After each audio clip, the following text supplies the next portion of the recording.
Donc, rebonsoir Christian Verdeau. Nous allons passer à la partie questions des internautes sur l'imagination active et les voix intérieures.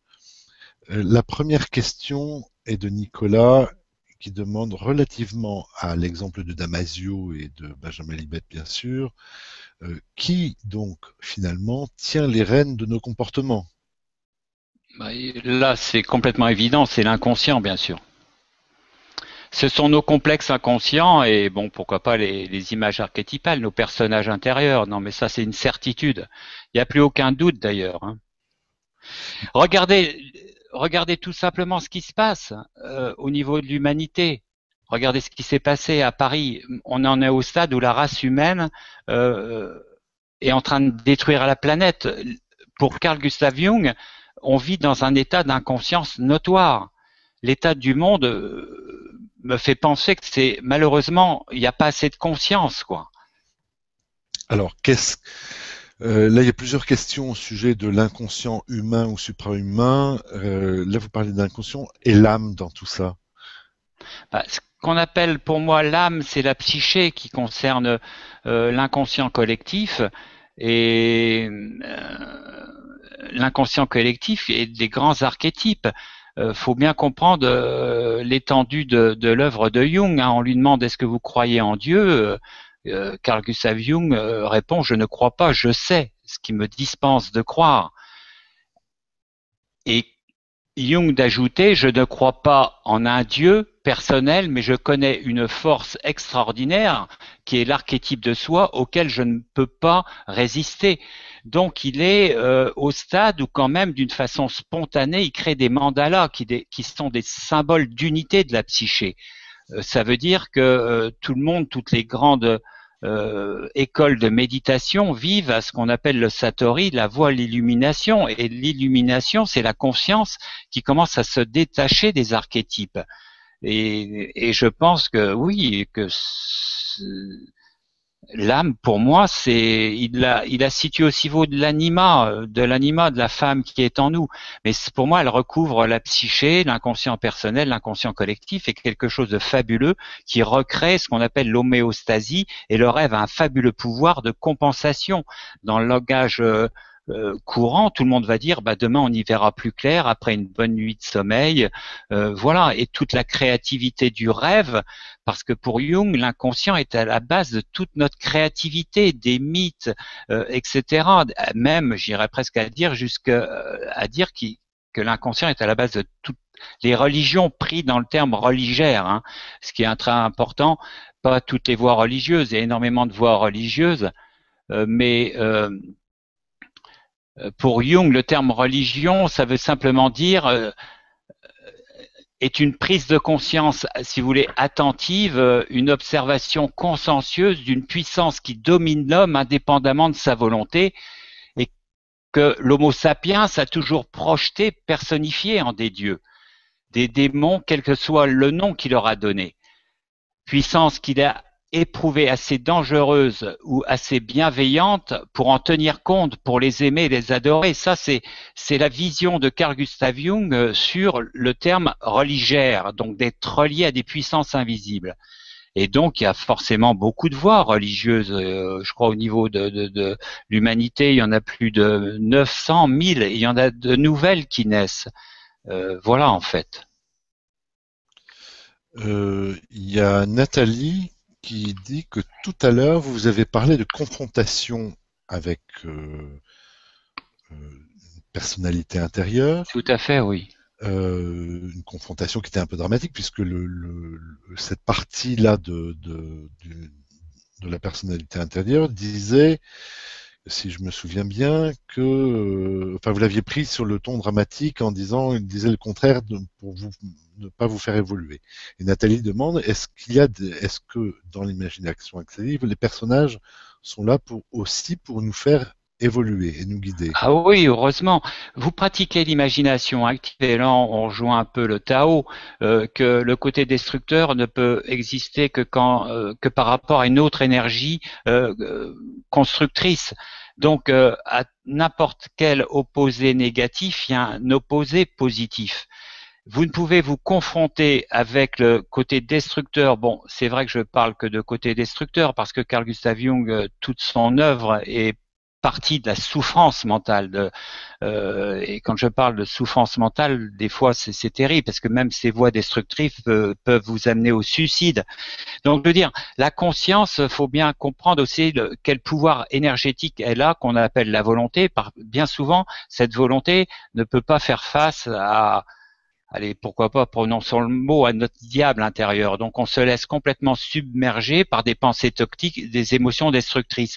Mais à partir du moment où vous connaissez votre inconscient, vous savez que vous avez une partie en vous positive, donc c'est toutes les histoires de la pensée positive. Et à l'aide de cette partie positive, qui est douée d'une très forte énergie, vous pouvez vous associer avec l'énergie que vous avez au niveau de la conscience et vous opposer fermement, remporter, si je puis me permettre, une bataille, une lutte en vous opposant. Prenez une voix négative qui vous dit tu ferais mieux de se suicider, t'es vraiment à l'aide de cette partie positive, vous pouvez rentrer. Je dis pas que c'est facile, il y a une grande tension, mais c'est de l'ordre du possible. C'est ce que je fais personnellement, et j'obtiens un accord où, oui, enfin, est-ce que je remporte une bataille? Là n'est pas la question, puisque on peut pas se c'est comme si on allait voir un cardiologue, on lui demandait j'ai des problèmes de cœur, est-ce que vous pouvez m'enlever le cœur? On peut pas retirer l'inconscient des gens, mais se familiariser avec la réalité de cet inconscient dans nos vies, c'est à la base de toutes les grandes écoles de méditation d'ailleurs. Hein. Méditer, c'est se familiariser avec. C'est en termes tibétains, je crois. Enfin voilà, donc c'est pour moi c'est la plus grande des libertés et au moins vous sortez dans l'état d'inconscience qui est fait de projection, de méli-mélo des rapports inconscients que disait Jung.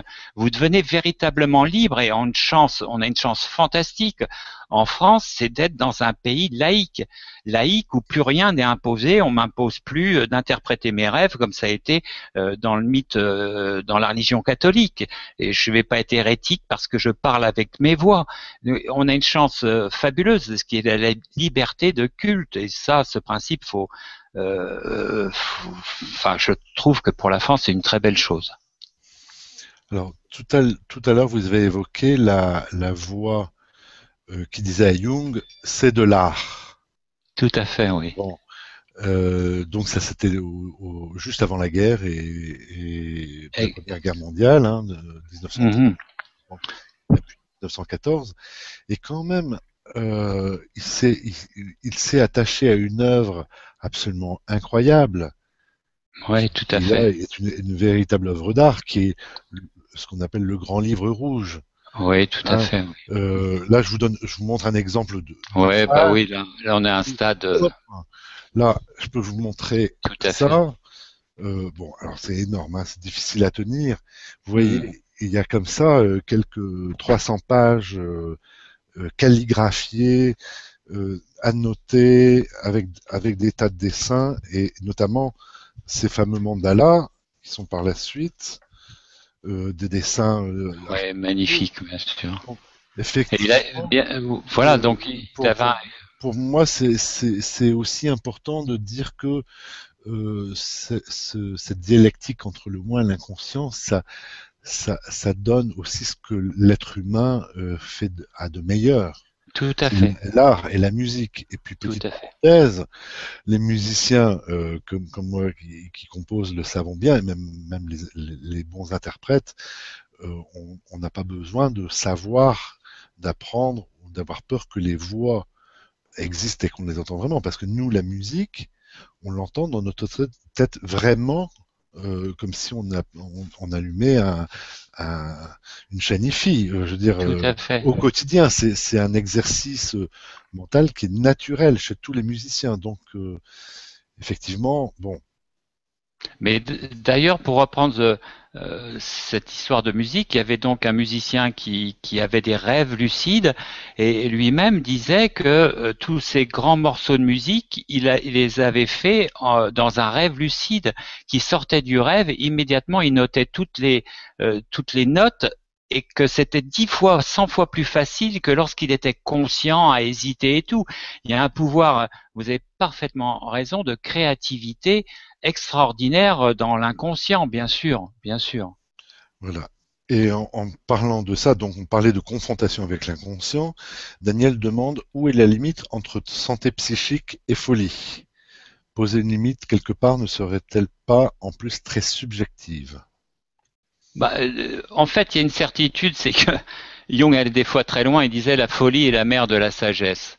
Mais il y a quand même ce qu'il appelle l'archétype du soi, qui est vraiment quelque chose, une puissance auquel il ne peut pas s'opposer. C'est ce qui lui fait croire en Dieu et qui lui fait dire en fait je ne crois pas, je sais.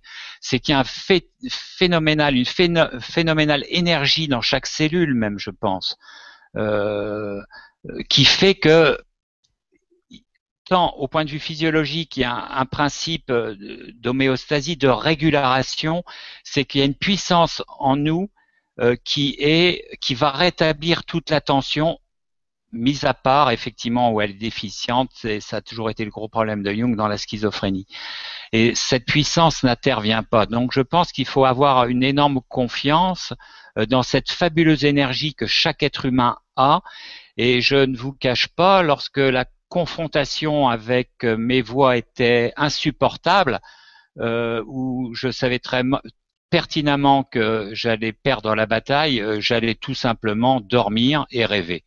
Et je me réveillais, tout était remis en ordre. Il faut avoir une énorme confiance dans ce que Jung appelle l'archétype du soi, en fait. Et donc, vous pouvez quand même vous aventurer assez loin. Les gens qui pratiquent le rêve lucide, s'en portent pas trop mal apparemment. Mais je ne dis pas que c'est une voie facile. Hein. Je ne dis pas que c'est une voie facile. Il faut être absolument accompagné. C'est comme, mais ça paraît être du bon sens. Vous n'allez pas naviguer, traverser l'Atlantique sans avoir une personne qui vous apprend. Vous n'allez pas gravir une montagne parce qu'au niveau des phénomènes de la nature et l'inconscient et la nature sans un guide. Donc toutes les personnes qui voudraient faire de l'imagination active comme ça seules, je pense pas que ça soit recommandable qu'elles cherchent un analyste jungien parce qu'ils sont spécialisés dans ce domaine. Mais ça me paraît un peu scabreux de vouloir faire cela, quoi, seul. Non, il faut vraiment être accompagné. Mais pour vous donner un exemple, chez les artistes encore, les écrivains maintenant, moi dans les grandes enquêtes que j'ai menées avec les écrivains sur les phénomènes de créativité, j'en ai quelques-uns qui m'ont expliqué, par exemple Michel de Saint-Pierre, ou Enid Blyton a raconté la même chose, vous savez, l'auteur du Club des Cinq, que pour écrire un roman, tout d'un coup, il voyait une image dans l'imagination et commençait à décrire un personnage, et puis tout à coup, les personnages vivaient leur propre vie. Ouais, Ils ne faisaient que retranscrire leur roman. Et c'est extraordinaire ça. je ne faisais, je n'avais, et d'autres Ah, l'ont ouais. fait. Enfin, il y en a quelques-uns comme ça qui ne font que retranscrire ce qu'ils voyaient avec des personnages qui vivaient leur vie propre et parfois faisant des choses qu'ils n'auraient même pas imaginées à Tout à l'état fait. conscient. Alors peut-être aussi que dans le processus artistique ou même dans les processus thérapeutiques, dans les méthodes, bien sûr que lorsqu'il y a une rencontre, on va dire, avec des archétypes Mhm. ou avec des personnages intérieurs, on peut dire que l'état de conscience n'est pas l'état de conscience de vigilance du quotidien. Oui, oui, Il y a quand même une petite modification de l'état de conscience, comme bien sûr le rêve étant l'une des grosses modifications, mais voilà, c'est pour dire, en parlant encore de création, de créativité, les écrivains pratiquent ça, enfin certains écrivains pratiquent ça naturellement, c'est-à-dire de faire vivre des personnages, oui. et qui leur apportent à eux des choses. Michel de Saint-Pierre m'en a beaucoup parlé, par exemple, vous savez, c'est l'auteur d'un roman qui avait eu beaucoup de succès à son époque, c'était Les Aristocrates. Mhm. Et il m'avait expliqué à combien cette écriture de ce roman avait été salvateur pour sa propre personnalité, sa place dans sa famille, etc., etc. Mhm. Oh oui, c'est ce que vous dites, c'est super. Et c'est vrai, l'inconscient est très créatif, nous donne toutes les idées. Et Jung insistait là-dessus. D'ailleurs, à chaque fois qu'il rentrait dans un amphithéâtre, il disait regardez bien. D'ailleurs, je le demande à tout le monde de regarder tout ce qui est autour de vous et le point commun de tout ce qui vous entoure comme objet, c'est que d'abord, ça a été une idée dans la tête de quelqu'un. Et bien sûr, pour Jung, les idées naissent de l'inconscient et pas la conscience, voyez-vous. Et donc, heureusement, les sciences, en 1970, donc il s'est tenu à Berne un premier congrès qui a réuni tous les grands scientifiques sur le rêve et notamment où la part du rêve lucide a été très très étudiée. Et donc on s'aperçoit que toute la créativité, notamment de ce musicien, qui créait, que son inconscient créait pour lui des mélodies qui se vendaient très très bien en plus, et que lui savait pertinemment que consciemment il n'aurait jamais pu les composer. Et c'est tous les écrivains.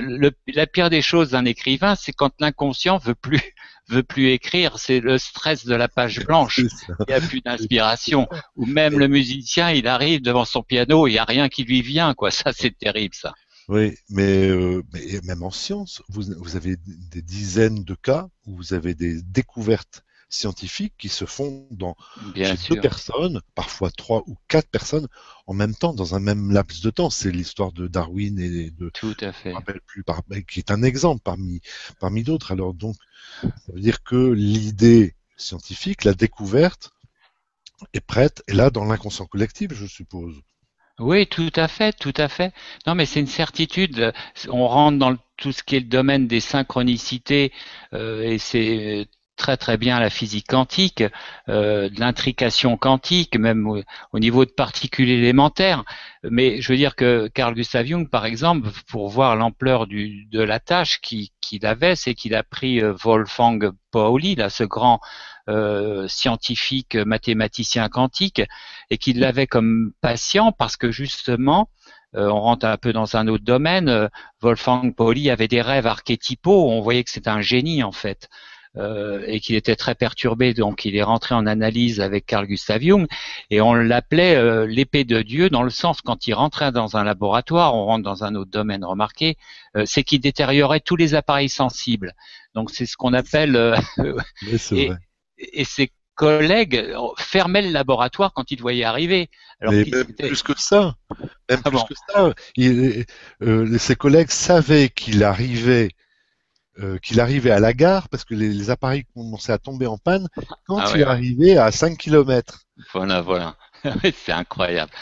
Et là, on rentre dans un domaine qui a un fabuleux espoir. Enfin, moi, je sais que on le verra peut-être pas, malheureusement, vous et moi, Eric, mais beaucoup de Japonais, enfin beaucoup de laboratoires dans le monde entier travaillent justement avec des algorithmes pour recréer les images et le langage.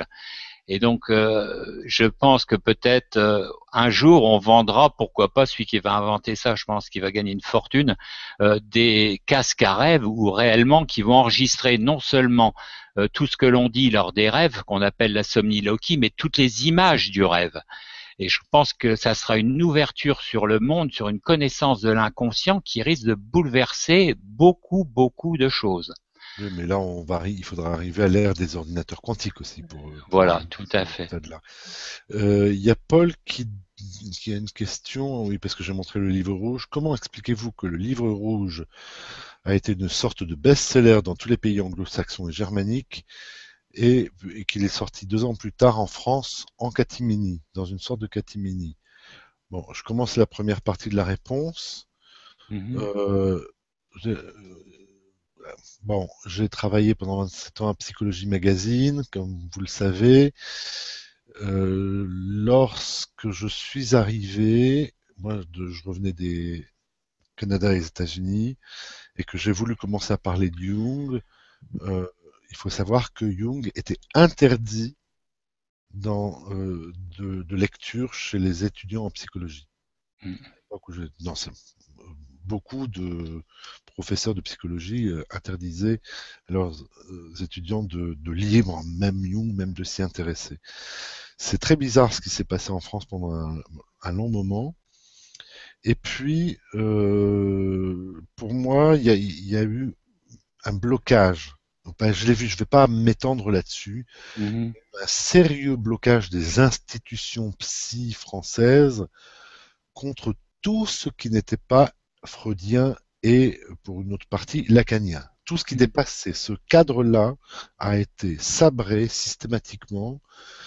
Quand je suis arrivé à Psychologie Magazine, c'était un peu le cas. Et tout ce que je peux vous dire pour vous donner un peu d'espoir, c'est que en 89, on a fait pour l'anniversaire de Freud, une couverture Freud euh, du magazine de novembre, je crois, qui était la plus grosse vente du magazine de tous les temps Mhm. de l'existence du magazine. Et l'année suivante, 90, j'ai dit, mais cette année, on va faire Jung, la Ah, c'est couverture bien, Jung. super. Alors, tout le monde, je veux vous dire, toute l'équipe a dit, mais tu n'y penses pas, personne ne connaît, Ah personne bon? ne rien, puis on n'a pas le droit d'en parler. Pas le droit Ah d'en oui. parler. Je dis, faites-moi confiance, si on fait Jung, ben, je vais quand même un appui dans le journal, qui était le grand patron de l'époque, euh, qui m'a dit oui, oui, on va faire la couverture de Jung.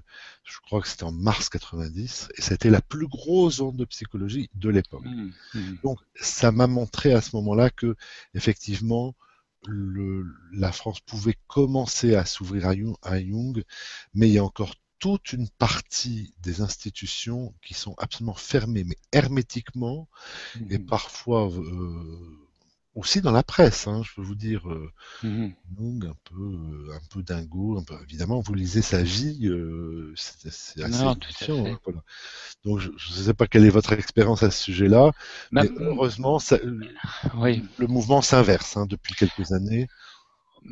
C'est vrai, bon, si je compare, j'ai beaucoup plus d'affinité à travailler avec des thérapeutes d'Amérique du Nord qui sont par exemple dans les hôpitaux pour la schizophrénie, même au sein de l'hôpital, ça commence à bouger en France, hein. Ils créent des groupes d'entendeurs de voix, des gens qui partagent, ils n'ont pas du tout le même regard sur l'entente des voix.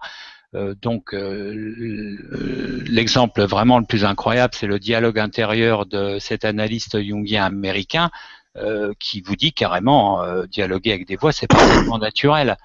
Donc il y a quand même toute une. Moi, ce qui me fait très plaisir, bien sûr, c'est que grâce à tout ce qu'on appelle la physique quantique, l'intrication quantique, on parle de beaucoup plus de la synchronicité. On voit à quel point Jung était visionnaire parce que la physique quantique presque lui donne raison. On s'aperçoit que toutes les découvertes en neurosciences donnent raison à Jung. Il y a beaucoup de livres. Moi, j'ai un immense respect pour Freud, bien entendu, parce que faut se remettre au tout début du XXe siècle. La rencontre qu'ils ont, elle est extraordinaire, quoi. Et je pense que même Freud adressait des courriers à Jung en disant mon fils adoré, toutes ces choses. Mais quand ils se rendent compte, ils sont d'accord sur trois points fondamentaux. Freud dit le moi n'est pas le maître dans sa propre maison. Et Jung va lui dire, ben oui, nous procédons de l'idée simpliste que nous sommes le seul maître dans notre propre maison. D'autre part, ils restituent tous les deux quelque chose qui était fermé depuis la nuit des temps. Ils vous disent le moi, le rêve est la voie royale de l'inconscience. Au tout début du XXe siècle, c'était extraordinaire. Et d'autre part, une chose essentielle, c'est que Freud découvre le transfert et les neurones miroirs qu'on vient de découvrir là par cet Italien, c'est une découverte absolument extraordinaire qui donne raison à Freud. Et le transfert pour Carl Gustav Jung et Freud, c'est un des éléments où ils sont entièrement d'accord. D'ailleurs, à la fin de leur entretien, Freud demande à Jung, mais qu'est-ce que vous pensez du transfert et Jung le regarde en lui disant, bah, c'est l'alpha et l'oméga de la méthode. Donc, bien sûr, l'ABC de la méthode. Et Freud, avec un grand sourire, lui dit, oui, c'est super, vous avez tout compris. Et non, mais je pense que Freud, voilà, disons que Jung était beaucoup plus jeune, beaucoup plus, enfin, mais c'est dommage, je pense qu'ils se soient vraiment, vraiment séparés, ça c'est sûr, vraiment dommage. Alors, puisqu'on parle de Jung et de sa portée en France, Didier demande sur un plan philosophique et non psychanalytique, quel est le penseur qui serait le plus proche de Jung, à votre avis? Bah, Socrate, hein. Bien sûr, Socrate, puisqu'il discutait avec l'archétype du sage en permanence. Socrate, pour moi, c'est quelque part une personne extraordinaire, quoi, qui trouvait naturel de dialoguer avec son esprit divin, son daimon, et qui lui inculquait, comme Philémon à Jung, tout ce qu'il devait faire, qui lui donnait d'excellents conseils, et Socrate ne faisait rien sans l'avis de l'archétype du sage, en fait, que je pourrais appeler aussi bien Philémon. Non, Socrate, c'est un grand, grand, grand philosophe, vraiment, vraiment. Et Platon, bien sûr, a repris beaucoup de choses comme ça. Les grandes idées de Platon sont plus ou moins les archétypes.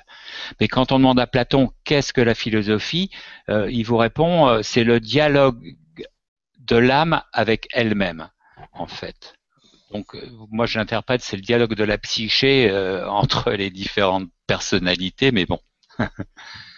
Oui, et il y a une autre approche, il y a celle d'Assagioli aussi, avec les Oui, tout à fait, subpersonnalités qu'on peut tout à fait, évoquer. tout à Quand fait, même, tout de à ce qui fait, me tout à fait, semble. bien sûr. Euh, Est-ce que ces subpersonnalités peuvent se multiplier à l'infini? Non, sincèrement, non, je pense pas. Déjà, ce qui est extraordinaire, c'est la porte, hein. Ça veut dire que à partir du moment où vous commencez pour l'homme à personnifier, bon, ce qu'on appelle l'ombre un peu, cette énergie un peu négative qu'on a une tendance à projeter sur tout le monde, déjà, il y a un retrait des projections, donc c'est que vous êtes plus dans le jugement, vous êtes dans la confrontation. Si votre ombre, quand vous dialoguez avec elle, vous dit telle culture, tel peuple, c'est des bons à rien, enfin, je pense que sincèrement, vous avez une explication de ce qu'on appelle le racisme par la projection de l'ombre jungienne sur un peuple, sur une culture qui atteint des proportions le XXe siècle. Donc déjà, si vraiment vous obtenez un accord avec votre ombre et qui plus est pour l'homme après, vous dialoguez avec l'archétype féminin qu'il a en lui, c'est déjà fabuleusement bien parce que vous allez vous habituer à tout ce qui franchit le seuil que vous pouvez regrouper en un ou deux archétypes. Bon alors maintenant développer l'ombre en de multiples personnalités, personnellement j'y crois. Enfin, c'est pas du tout mon expérience. C'est pas du tout mon expérience. Déjà, j'ai deux personnages avec qui je dialogue, mon ombre et mon anima, ce qui est déjà pas mal. Et de temps en temps, parce que l'archétype du sage, ça m'étonne pas que Socrate ait fait sa rencontre, parce que la vie de Socrate était quand même exemplaire. Il était en avance sur beaucoup de choses. Et ça m'étonne pas que Jung ait rencontré l'archétype aussi Philémon, dans le sens où lui-même Jung avait travaillé en premier quand même sur son anima, sur son ombre. Il n'était plus du tout dans la projection sur les autres, bien entendu. Et c'est vrai que dans psychologie et alchimie, vous dites par exemple, Jung nous dit, il faut bien comprendre, l'un devient deux, le deux appelle le trois. Ça veut dire que Jung, vous vous détachez, vous dissociez. Le deux, c'est l'anima et l'ombre. Et quand vous avez déjà abordé ces deux figures, ce qui est déjà extraordinaire, extraordinaire, si vous avez la chance fabuleuse de rencontrer l'archétype du sage, là, c'est le Satori, là. Et le Vous êtes, dragon? ouais, Quand on vous êtes très rencontre le très avancé. dragon, Je pourrais presque dire, ouais, ouais, franchement, vous êtes très très très avancé là, et respect là, je pense, hein. bon, sinon, Sophie demande pour s'initier à l'œuvre de Jung, par quel livre doit-on commencer? Parce qu'il y en Bah, a un peu beaucoup en librairie. en toute honnêteté, moi je devais être comme Sophie à l'époque, donc ce qui m'intéressait, c'était ce qui a fait sens pour moi immédiatement, c'est tout simplement Dialectique du moi et de l'inconscient. Et après, vous ouvrez les autres livres si vous progressez. Mais je pense que Dialectique de l'inconscient résume simplement une grande partie de l'œuvre. Puis après, il y a bien sûr Psychologie et Alchimie, tous ces livres qui demande la psychologie du transfert. Mais non, mais le seul livre, c'est Dialectique du moi et de l'inconscient, Ouais, la vraiment. psychologie, alchimie est un peu ardue quand même, hein. Oui, tout à fait, je reconnais. Ouais, mais, Ah, mais ouais. pour un plus grand public, je pense que quand même commencer par ma vie, c'est pas si mal non plus. Oui, tout à fait Ouais, aussi, bien sûr. c'est, Ah oui, oui, vous avez d'abord c'est parfaitement plaisant raison. à lire et Tout puis à c'est fait. étonnant et on rentre, ça permet de rentrer dans un processus. C'est vrai. Et il y a quelque chose qu'on n'a pas abordé, c'est justement le processus majeur chez Jung, c'est l'individuation. Tout à fait. Bien sûr. Et tout ça mène à quoi aussi? Ça fait Exact. partie, la rencontre de ces personnages intérieurs, ça fait partie du processus. Les rêves Oui. font partie du processus d'individuation. Tout à fait, tout à fait. Bah, c'est une voie initiatique, hein, dit Carl Gustav Jung, mais qu'on retrouve au niveau de l'humanité.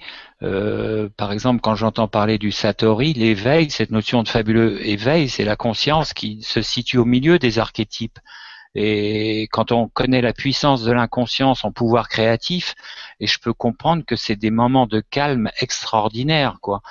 C'est ce que disait Jung à des patientes qu'il avait ou des patients qui supportaient une tension des contraires énorme. Il leur disait mais après vous sentirez le calme.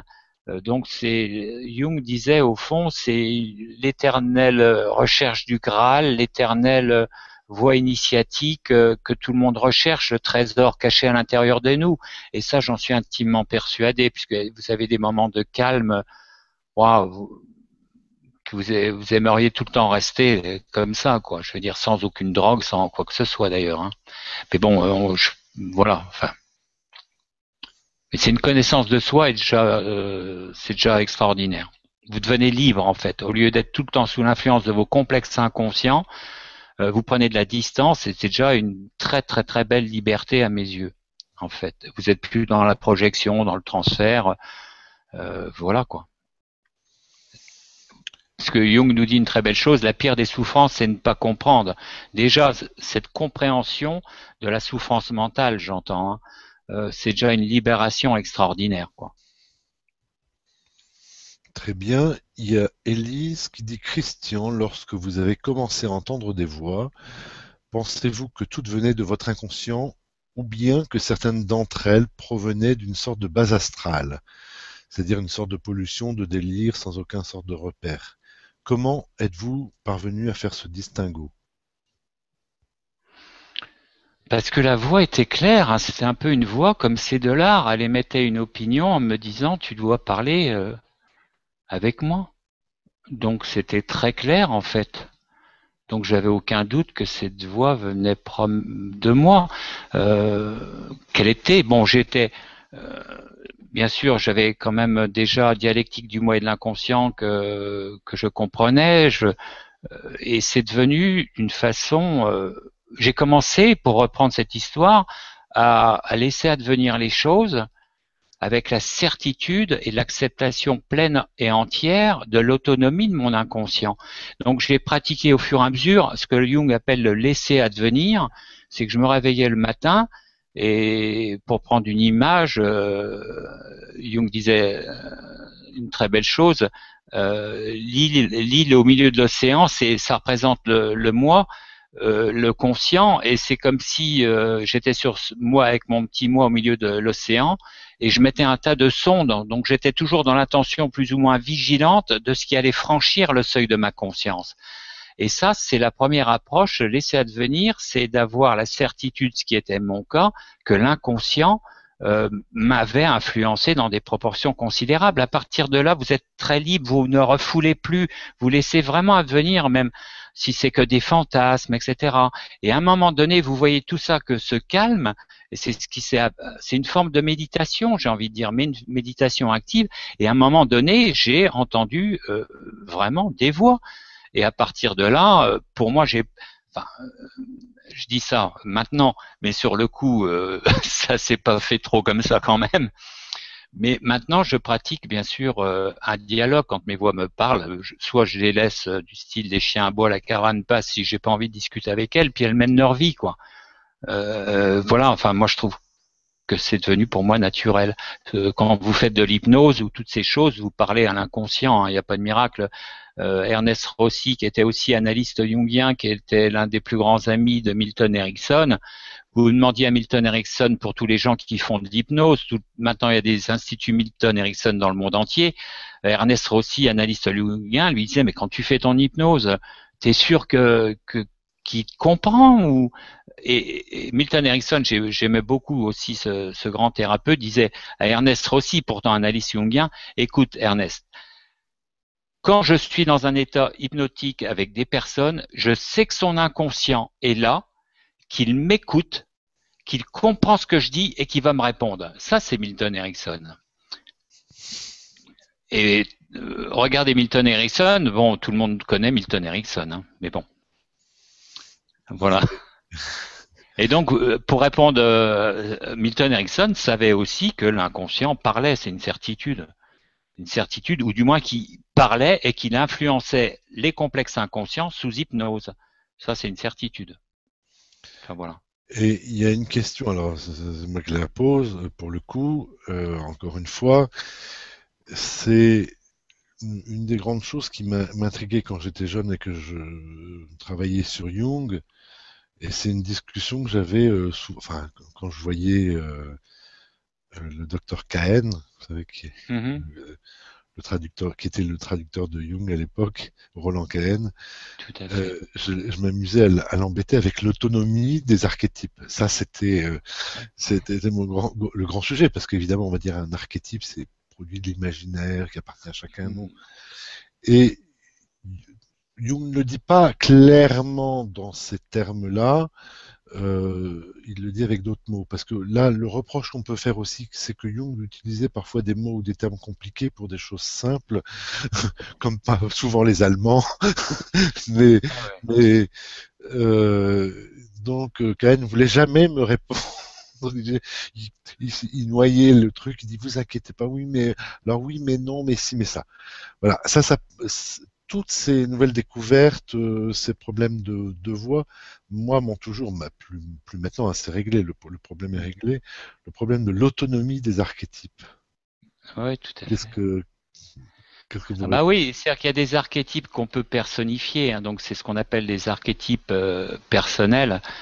Donc bien sûr dont fait partie l'anima, donc cette partie féminine que chaque homme a en lui, et bien sûr l'animus. Donc ce qui est important, c'est les archétypes qu'on peut personnifier, c'est-à-dire dialoguer avec eux. Bon, l'archétype du héros, pourquoi pas, à un moment donné, il va y avoir des gens effectivement qui vont se mettre dans cette position. Faut faire attention à ce qu'on appelle l'inflation psychique aussi. Hein. Avec Jung, c'est un des dangers de l'imagination active où vous commencez à être submergé par des voix et votre inconscient peut vous dire, voilà, tu dois aller dans telle direction. Vous commencez à vous prendre ce qu'on appelle l'inflation pour le détendeur de la grande vérité universelle, la personne qui a tout compris, qui dialogue avec les archétypes. Là, c'est pour ça qu'il faut être quand même accompagné dans le sens où les voix peuvent vous persuader d'un tas de choses, quoi. Et donc, pour en revenir à la question initiale qui était de... les archétypes sont-ils autonomes finalement? Ah oui, complètement autonome, pardon. Ah oui, l'anima, elle est complètement autonome. C'est une femme qui a son point de vue, qui aime telle femme ou n'aime pas telle femme, bien sûr. Mais l'animus aussi. Vous pouvez vraiment dialoguer en lui disant, pourquoi tu n'aimes pas cette femme? Elle va te donner ses raisons à l'anima. Elle vous répond immédiatement. Et n'oublions pas que même les neurosciences nous disent maintenant, et c'est encore archi prouvé. D'ailleurs, je recommande à tout le monde qui nous écoute de regarder. Arte fait des très très belles émissions. Ce sont les automatismes du cerveau qui sont vraiment qui confirment tous les travaux de Jung. Donc, on les trouve sur YouTube et vous allez voir que l'inconscient, donc l'anima ou l'animus, c'est eux qui choisissent nos partenaires. Et ça, tous les neuroscientifiques le savent maintenant. Et donc, si vous êtes si je suis attiré par une femme, etc., je dialogue d'abord avec mon anima en lui disant qu'est-ce que tu lui trouves. Voyez-vous, sincèrement. Hein. Et donc, je recommande à tout le monde, c'est une très très belle, deux très belles vidéos. Il y a deux parties, les automatismes du cerveau. Arte fait eux, ils ont fait une très belle vidéo sur, je crois, sur le rêve lucide, très très intéressante aussi. Voilà. Voilà. Oui, une question d'Isabelle. Est-ce que les voix intérieures de Jung peuvent être appelées du channeling? Channeling, qu'est-ce qu'elle entend par Du channeling. channeling? Oui, la médiumnité. Euh,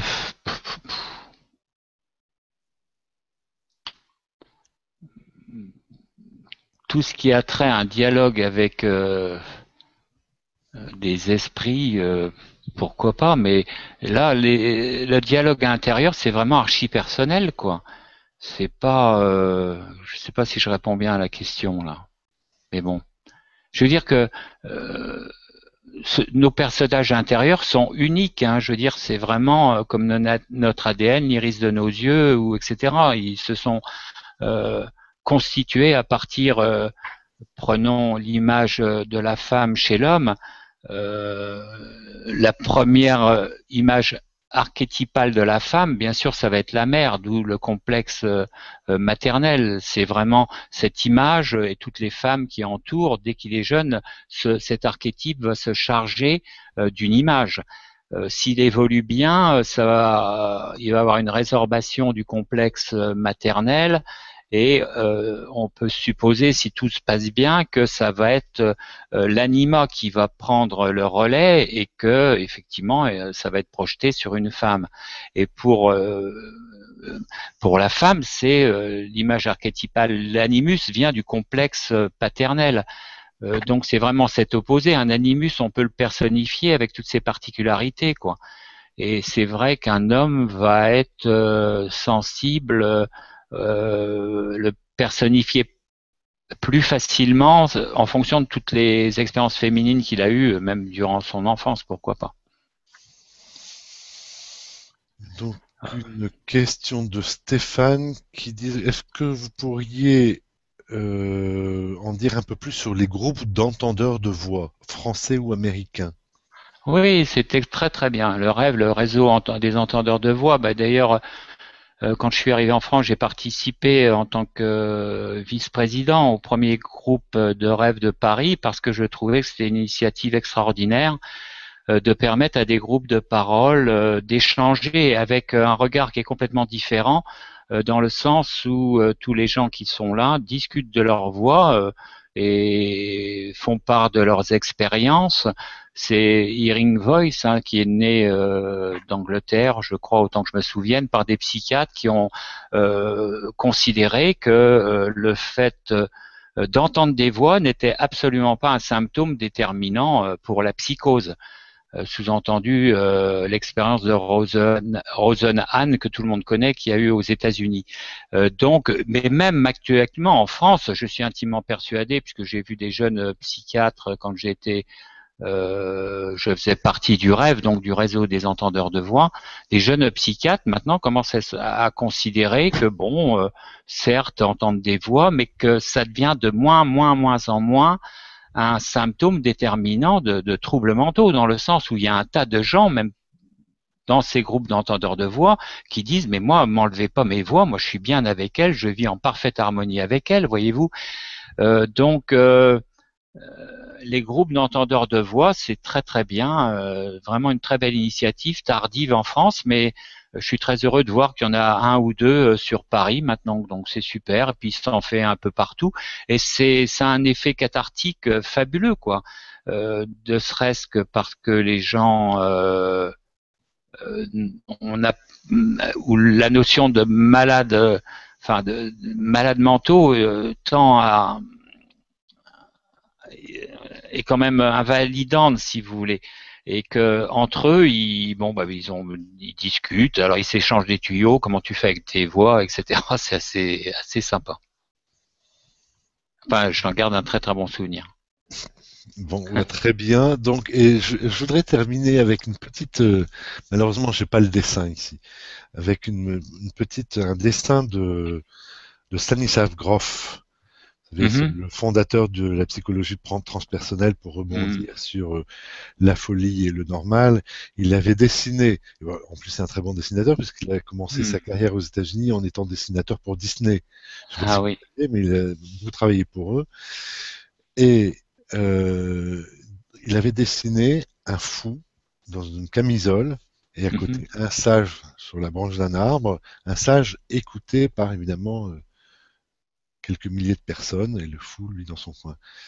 Quand le sage a fini son discours, le fou dit mais on dit les mêmes choses et pourquoi toi il t'écoute?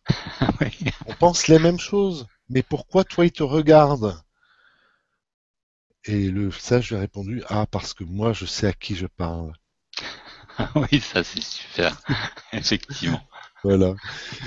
Donc, sur ce mot, donc Christian Verdeau, merci pour cette bonne Bah soirée c'est en votre, moi. Merci beaucoup. en votre compagnie et en compagnie de Jung.